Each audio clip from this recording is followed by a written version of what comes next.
시편 46편 1절에서 3절까지. 시편 46편 1절에서 3절까지. 구약성경 836페이지입니다. 46편 1절에서 3절까지. 제가 봉독해 올리겠습니다. 하나님은 우리의 피난처시요 힘이시니 환난 중에 만날 큰 도움이시라. 그러므로 땅이 변하든지 산이 흔들려 바다 가운데 빠지든지 바닷물이 솟아나고 뛰노든지 그것이 넘침으로 산이 흔들릴지라도 우리는 두려워하지 아니하리로다. 아멘. 아멘. 잠시 기도하겠습니다. 사랑해 주님 감사합니다. 진담함도 우리를 평안 중에 잠들게 하시고, 그리고 오늘 이 새벽에 다시 하나님 앞에서 하루를 시작하게 하시니 주 진정으로 감사를 드립니다. 하나님의 선하신 뜻들이 하루하루 담겨 있다는 것을 분명히 고백은 하지만 우리의 삶 가운데 대하는 현실은 그렇게 넉넉하지 않습니다. 하나님, 우리의 흔들리는 마음들을 오늘 첫 시간부터 붙들어 주시고, 오늘도 하나님께서 보내신 자리에서 하나님께서 맡기신 일들을 충성스럽게 잘 감당하는 우리 모두가 될 수 있도록 인도하여 주시옵소서. 코로나의 확산 가운데 속에 많은 사람들이 코로나와 싸우고 폭염과도 싸우고 있습니다. 주님, 그들의 마음을 위로하여 주시고 그들의 육신도 지켜 주시옵소서. 아버지, 특별히 우리 정기 집사님 사랑하는 어머니를 예상보다 빨리 하늘나라로 보내고 마음 가운데 속에 참 많은 슬픔 가운데 있습니다. 주님께서 그 마음을 위로하여 주시사 오늘도 하나님께서 그 장례식장 가운데 함께하여 주시사 모든 사람들에게 천국 소망이 가득해지는 복된 시간 될 수 있도록 주님 인도하여 주시옵소서. 오늘 말씀을 드리려고 합니다. 주님, 오늘 말씀 가운데도 함께하여 주시사 부족한 종에게 먼저 주셨던 은혜를 사랑하는 성도들과 잘 나눌 수 있도록 인도하여 주시옵소서. 이 모든 말씀 예수님의 이름으로 기도드렸습니다. 아멘. 아멘. 지난 밤도 잘 주무셨습니까? 오늘도 하나님께서 좋은 것들로 우리에게 채워주실 줄로 믿습니다. 하나 광고를 드리면, 우리 전기 집사님 어머님, 우리 기효림 집사님, 우리 시어머님 어제 새벽에 소천을 하셨습니다. 72세의 나이로 하나님께 부름을 받았습니다. 우리 김점래 성도님, 우리 광주광역시 스카이 장례식장에서 장례가 지금 진행되고 있습니다. 오늘 오전 9시 30분에 교회에서 출발하려고 합니다. 주문하시기를 원하시는 분들은 함께 해주시기를 부탁을 드립니다. 오늘 2021년 은주학교의 5차 온라인 특세 7번째 시간입니다. 오늘 말씀의 제목은 하나님은 나의 피난처, 나의 힘, 환난 중에 만날 큰 도움이시라, 이런 제목으로 말씀 전하도록 하겠습니다. 하나님은 나의 피난처, 나의 힘, 환난 중에 만날 나의 큰 도움. 하나님께서 오늘 새벽에 주신 시편 46편 말씀은 이 땅에 오고 가는 수많은 성도들이 너무나도 사랑하고 암송하면서 삶 속에서 일어나는 지진과 거센 풍랑 속에서 붙들고 큰 힘을 입었던 말씀입니다. 특별히 종교개혁자인 마틴 루터는 이 시편 46편을 유달리 사랑했고, 그래서 많은 사람들이 시편 46편 말씀을 마틴 루터의 시편이다 라고 말할 정도로 그에게는 특별한 의미가 있었던 말씀입니다. 마틴 루터는 우리가 잘 아는 것처럼 로마 캐톨릭과 항상 그렇게 싸우면서 오직 하나님만을 자신의 피난처, 힘, 환난 중에 만날 큰 도움으로 붙잡았던 사람이고, 하나님께서 그 경랑 속에서도 반드시 지켜줄 것이고 최후 승리를 주실 것이라고 확신을 했습니다. 루터에게는 멜랑이톤이라는 가까운 친구이자 종교개혁의 동지가 있었는데, 루터가 그에게 종종 이렇게 말했다고 합니다. 멜랑이톤, 자 이제 시편 46편을 노래해서 마귀를 혼쭐내자. 멜랑이톤, 자 이제 우리가 시편 46편을 노래해서 저 마귀를 혼쭐내자. 자기의 마음을 흔들 때마다 이렇게 말을 했다고 합니다. 그리고 루터가 죽었을 때 시편 46편을 노래하고 있던 한 소녀에게 멜랑이토는 또 이렇게 말했다고 합니다. 얘야, 네가 그 노래로 내게 얼마나 큰 위로를 주고 있는지 너는 모를 거다. 오늘 이 새벽에 시편 46편을 함께 묵상하면서 루터가 마귀를 혼쭐내었던 영적 능력이, 멜랑이톤을 위로했던 하나님의 넉넉한 위로가 우리 모두에게 임하기를 주님의 이름으로 축원을 드립니다. 시편 46편 말씀은 고라 자손의 시편으로 알려져 있습니다. 그게 두 부분으로 나눌 수 있는데 1절부터 7절까지가 첫 번째 부분이고 8절부터 11절까지가 두 번째 부분입니다. 그런데 한 가지 특이한 점은 첫 번째 부분의 마지막 절인 7절과 두 번째 부분의 마지막 절인 11절에 동일한 후렴구가 반복되고 있다는 것입니다. 7절과 11절은 이렇게 되어 있지요. 만군의 여호와께서 우리와 함께 하시니 야곱의 하나님은 우리의 피난처시로다. 요즘 같은 시기에 땅이 흔들리고 바닷물이 흉흉하고 뛰노는 것 같은 삶의 자리에서 두려움으로 신음하는 성도들이 참 많이 있습니다. 객관적으로 두려움의 실체가 있든지 아니면 과도한 두려움으로 떨고 있는지 상관없이 그런 두려움으로 경험하고 있는 성도들이 참 많이 있습니다. 그러나 오늘 시편 기자가 고백하고 있는 이 후렴구, 만군의 여호와께서 나와 함께 하시니 그분은 나의 피난처시다. 이 후렴구가 여러분과 저의 인생 곳곳에서 반복되어지는 동일한 후렴구가 되기를 주님의 이름으로 축원을 드립니다. 그러면 넉넉히 이겨내는 것이지요. 만군의 여호와가 나와 함께 하시니 그분은 나의 피난처시로다. 뿐만 아니라 시편 46편 말씀을 보면 셀라라는 단어가 3절 끝에 7절 끝에 11절 끝에 4번이나 나오는 것을 보게 되어집니다. 셀라. 우리는 읽지는 않습니다. 왜 안 읽느냐? 이 셀라라는 말은 음악적인 부호와 같은 것입니다. 쉼표와 같은 것이지요. 그래서 읽지를 않습니다. 그 부분에서 호흡을 가다듬고 깊이 생각하라, 이런 뜻이 담겨 있습니다. 그 부분에서는 호흡을 가다듬고 깊이 생각하라. 그런데 이 짧은 시편에 셀라라는 말이 3번이나 반복되고 있는 것이지요. 오늘 하루 적어도 3번 이상 우리의 삶에도 셀라가 있기를 원합니다. 깊이 호흡을 내쉬면서 나와 함께 하시는 하나님을 생각하고 힘들고 어려운 내 삶의 자리에서도 결코 실수 없이 이루어지고 있는 하나님의 섭리를 생각하는 것이지요. 정신없이 분주하게 살아가는 내 삶의 자리에서 셀라의 쉼표를 딱 찍고 하나님을 깊이 순간순간 생각하는 우리 모두가 되기를 주님의 이름으로 축원을 드립니다. 그런가 하면 시편 46편의 구조를 보게 되었으면 참 기가 막힙니다. 시인은 나의 피난처가 되신 하나님, 나의 구원이 되신 하나님을 노래하지요. 그런데 이것이 3개 부분으로 그 주제들이 나뉘어지는 것을 보게 되어집니다. 1절부터 3절까지는 환경으로부터 오는 재난에서 하나님이 우리를 지키신다는 것을 선포하고 있고, 4절부터 7절은 인간으로부터 오는 재난에서 하나님이 우리를 지키신다. 그리고 마지막 8절부터 11절까지 말씀은 환경적인 재난과 인간적인 재난을 다 합쳐서 모든 상황 속에서 만군의 주 여호와 하나님이 나를 지키신다. 가정과 교회를 하나님이 내 손에 맡기신 모든 것들을 지키신다라고 선포하는 것이지요. 코로나19 가운데 이런저런 예기치 못한 일들로 요즘 두려워하는 분들이 있을 것입니다. 내가 구원받은 성도라고 고백하면서도, 하나님이 나와 함께 하신다고 분명히 고백하면서도 내 마음에 불쑥불쑥 솟아오르는 그 두려움에 더욱 힘들어하는 분들이 분명히 있을 것입니다.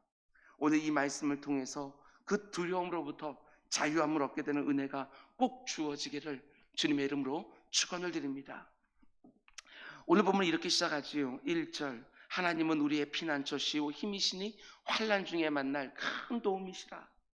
단지 1절만이 아니라 7절과 11절에서도 하나님은 우리의 피난처라고 3번이나 반복하는 것을 보게 되어집니다. 여러분, 하나님이 나의 피난처라고 정말 믿으십니까? 그분이 나의 힘이 되시고 환난 중에 만날 큰 도움이라고 정말 믿으십니까? 그러면 그 어떤 상황 속에서도 두려워하지 마시고 확신하시기 바랍니다. 하나님이 나를 구원하시리라. 하나님이 나를 구원하시리라. 디모데후서 1장 7절 말씀 보면 이렇게 말합니다. 하나님이 우리에게 주신 것은 두려워하는 마음이 아니다. 두려워할 만한 상황이 그러나 분명히 있습니다. 성경은 우리에게 두려워할 만한 상황이 없다고 말하지 않습니다. 분명히 있다고 말하는 것이지요. 예수 믿는다고 해서 두려워할 만한 상황이 오지 않는다고 말하지 않습니다. 그러나 성경은 뭐라고 말하느냐? 두려워할 만한 상황이 분명히 찾아오지만 성도는 반드시 이긴다. 이렇게 말하고 있는 것이지요. 하나님이 우리에게 주신 것은 두려워하는 마음이 아니다라고 말할 때 여기서 마음이라는 단어는 헬라어로 우리 많이 들어보았습니다.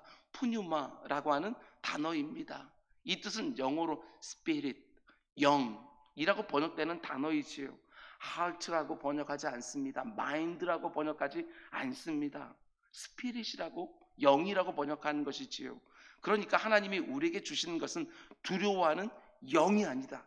이렇게 번역하는 것이 맞는 것이지요.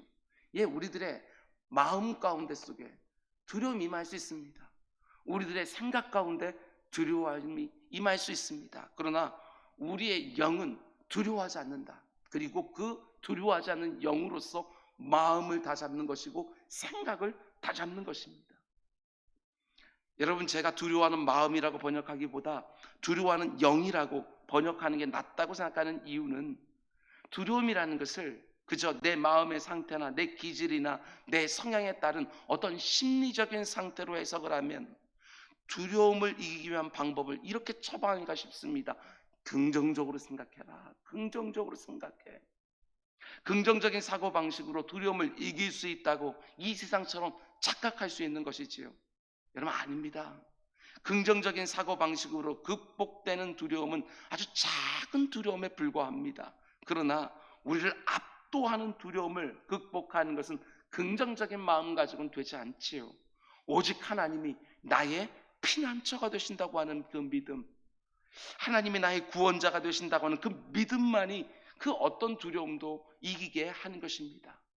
시편 46편이 말하는 것처럼 오직 하나님만이 환경에서부터 오는 재난과 사람에게서부터 오는 재난과 그 모든 상황 속에서도 나의 피난처, 나의 구원자가 되신다고 분명히 고백하며 살아가는 우리 모두가 될 수 있기를 주님의 이름으로 축원을 드립니다.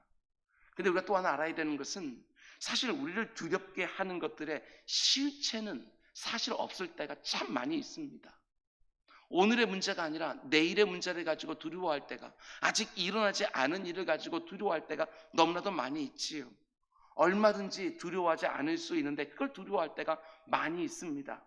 그래서 미국의 32대 대통령이었던 루즈벨트는 두려움에 대해서 이렇게 의미심장한 말을 했습니다. 우리가 정말 두려워해야 되는 것은 두려워하는 마음이다. 참 맞는 말씀이에요. 왜 두려운지 몰라요. 그냥 두려운 것입니다. 두려우니까 그 현실을 직면할 수가 없는 것이지요.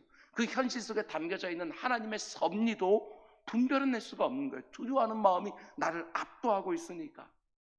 그러면서 나름대로의 피난처를 찾기 시작합니다. 이곳저곳으로 피난처를 찾아다니는 것이지요. 성도들도 별반 다르지 않을 때가 많습니다. 다른 피난처를 더 이상 찾지 못하게 되어서야, 그때서야 비로소 하나님을 피난처로 삼는 어리석음을 범할 때가 정말 많이 있습니다. 이 새벽에 우리 결단합시다. 내가 더 이상 다른 피난처를 찾지 않겠다. 오직 하나님께 직진, 곧바로 가겠다. 사람과 상의하기 전에 하나님께 먼저 기도하시기 바랍니다. 나 좀 도와달라고 사람들에 가서 굽신거리게, 허리 굽며 굽신거리기 전에 하나님 앞에 나아가 무릎을 꿇으시기 바랍니다. 그러면 하나님이 누구를 찾아가야 되는지도 가르쳐 주실 것입니다. 요즘 이런저런 두려움에 사로잡힌 분이 있다면 다른 곳에서 도움을 찾으려고 돌아다니지 마시고 기도의 자리에서 하나님 앞으로 곧바로 나아가게 되기를 주님의 이름으로 축원을 드립니다. 이어지는 2절과 3절 말씀 보면 시인은 이렇게 믿음으로 선언을 합니다. 그러므로 땅이 변하든지 산이 흔들려 바다 가운데 빠지든지 바닷물이 솟아나고 뛰놀든지 그것이 넘침으로 산이 흔들릴지라도 우리는 두려워하지 아니하리라. 땅이 흔들리고 바다가 솟아올라 육지를 덮치든지 우리는 두려워하지 않느니라. 여기서 우리는 누굴 말하는 것이지요? 시편 46편 누가 썼다고요? 고라 자손이 썼어요. 고라 자손이 그런 땅이 흔들리고 바다가 뛰놀아서 그 바닷물이 산을 덮치더라도 우리는 두려워하지 않을 거다, 이렇게 말하고 있는데, 고라 자손이 어떤 사람들입니까? 우리가 잘 아는 것처럼 자기 조상들이 모세에게 반역했다가 땅이 갈라져서 땅속에 산채로 매장된 적이 있는 민족이에요. 그럼 한번 생각해 보시기 바랍니다. 2절 말씀에서 고라 자손들이 이렇게 선언한다는 것이 얼마나 놀라운 일인지, 그 사람들은 땅이 흔들린다는 게 얼마나 무서운 것인지 아는 사람이에요. 집안 내력이 그렇습니다. 포항에서 일어난 지진을 실제로 경험해 보신 적이 있습니까? 그분들은 땅이 흔들린다는 게 얼마나 두려운 일인지 잘 아는 것이지요. 깊은 트라우마가 있는 거예요. 근데 오늘 본문에 나오는 지진은 그런 지진과 비할 바가 아닙니다. 땅이 변하고 산이 흔들려 바다 가운데 빠지고 바닷물이 솟아나고 뛰놀고 그것이 넘쳐서 산을 다시 흔들는 그런 지진이지요. 이런 상황 속에서 두려워하지 않을 수 있는 사람이 어디 있습니까? 아무리 강심장이라도, 아무리 초연한 사람이라 할지라도 2절과 3절의 상황 속에서 두려워하지 않을 사람은 단 하나도 없을 것입니다. 믿음 있는 성도 역시 두려운 것은 똑같습니다. 그런 상황이 벌어지면 똑같이 두려워합니다. 그러나 이내 그 두려움을 벗어나기 시작하는 것이지요. 만군의 여호와 하나님을 온전히 신뢰하고 의지하는 믿음 가운데 그 두려움에서 서서히 평안 중에 거하기 시작하는 것입니다. 그런데 삶의 모든 기반이 흔들리는 상황 속에서도 어떻게 두려워하지 않을 수 있는가? 어떻게 서서히 두려움에서 벗어나서 여러분 평안 가운데로 들어갈 수 있는가? 여기에 굉장히 중요한 비밀이 하나 담겨 있습니다. 오늘 말씀을 다시 보십시오. 2절 말씀 보면 어떻게 시작하지요? 그러므로 라고 시작을 합니다. 그러므로는 앞에 있는 문장을 받아서 원인과 그 결과를 말해주는 접속사 아닙니까? 이게 핵심이에요. 그러므로. 그러니까 두려워하지 아니하리라 라고 말할 수 있는 그 원인이 뭐냐? 앞에 있는 1절 말씀과 연결해서 보면 이렇게 되는 것이지요. 하나님은 우리의 피난처가 되신다. 우리의 힘이 되신다. 환난 중에 만날 큰 도움이 되신다. 그러므로 하고 3절 마지막에 우리는 두려워하지 아니하리로다. 이렇게 되어지는 것이지요. 성도의 담대함은 언제나 그러므로에 기초하는 것입니다. 하나님은 우리의 피난처, 우리의 힘, 환난 중에 만날 우리의 큰 도움. 그러므로 우리는 두려워하지 아니하리로다. 이게 무슨 말입니까? 내가 알고 있는 하나님 지식, 그 신지식에서 지금 두려워하지 않는다고 하는 그런 확신이 나오는 것이지요. 성경 말씀을 통해서 우리가 알게 된 하나님 지식, 혹은 지금까지 신앙생활을 하면서 경험했던 하나님에 대한 지식이 있습니까? 그 지식의 근거에서 그러므로 나는 두려워하지 아니하리로다. 이게 가능해지는 것이지요. 그러니까 시편 기자는 자신이 알고 있는 하나님 지식을 근거로 해서 하나님을 피난처로, 힘으로, 환난 중에 만날 큰 도움이라고 먼저 고백하고 나서 하나님을 아는 지식을 근거로 하여 내 삶의 모든 기반이 다 흔들릴 것 같은 상황을 만난다 할지라도 결코 두려워하지 않는다고 고백하고 있는 것입니다. 여러분, 근데 여기서 하나님을 아는 지식은, 잘 들으십시오, 단지 신학이 아닙니다. 이거는 신앙이에요. 신앙. 하나님을 아는 지식, 우리를 담대하게 만들어주는 그 하나님 지식은요, 단지 신학이 아니라 신앙이라는 것입니다. 하나님을 단지 교리적으로 아는 게 아닙니다. 교리적으로 아는 것은 두려운 상황 가운데 속에 나를 담대하게 절대로 만들어줄 수가 없는 것이지요. 내가 하나님을 직접 체험해서 습득된 지식, 그게 나에게 담대함을 주는 것입니다. 체험해서 아는 하나님 지식은 이렇게 말할 수 있습니다. 단순히 내가 연구해서 공부해서 내가 배워서 하나님이 어떤 분이신지 아는 지식이 아니라, 체험해서 아는 지식은 하나님께서 나에게 계시해 준 지식이에요. 내 삶 가운데 속에서 하나님 직접 내가 이런 분이라고 나에게 가르쳐 준 지식, 그 지식이 나를 어떤 두려운 상황 가운데 속에서도 담대하게 만들어 준다는 것입니다. 그걸 가리켜 우리는 체험이라고 말하는 거예요. 내 인생 전 과정을 통해서 하나하나 체험한 하나님 지식이 나를 담대하게 만들어 주는 것입니다. 내가 경험한 하나님이 이런 분이시니 그러므로 내가 두려워하지 아니하리로다. 하나님을 내 삶 속에서 만나고 체험한 사람들만이 이 담대한 고백을 할 수 있는 것이지요. 지금 너무나 두려운 상황을 만나셨습니까? 그렇다면 지금까지 내가 체험했던 하나님 지식을 총동원하시기 바랍니다. 그때 하나님이 나를 어떻게 구원해 주셨는지, 그때 하나님이 어떻게 나의 필요를 채워주셨는지, 오늘 새벽에 그 기억들을 다시 새롭게 하는 것입니다. 그러고 나서 나도 이렇게 선언합니다. 내가 경험한 하나님이 이런 분이시니 그러므로 내가 두려워하지 아니하리로다. 이 새벽에 내 희미한 기억도 다시 새롭게 해주시는 성령 하나님의 생각나는 은혜가 다 주어져서 두려움에서 벗어나 우리도 그러므로 나는 두려워하지 아니하리라, 승리와 해결의 첫걸음을 믿음으로 떼는 우리 모두가 될 수 있기를 주님의 이름으로 축원을 드립니다. 그리고 이제 마지막으로 이 부분을 조금 더 생각해 보려고 합니다. 예레미야 애가 3장 24절 말씀을 보더라도 거기도 그러므로가 나옵니다.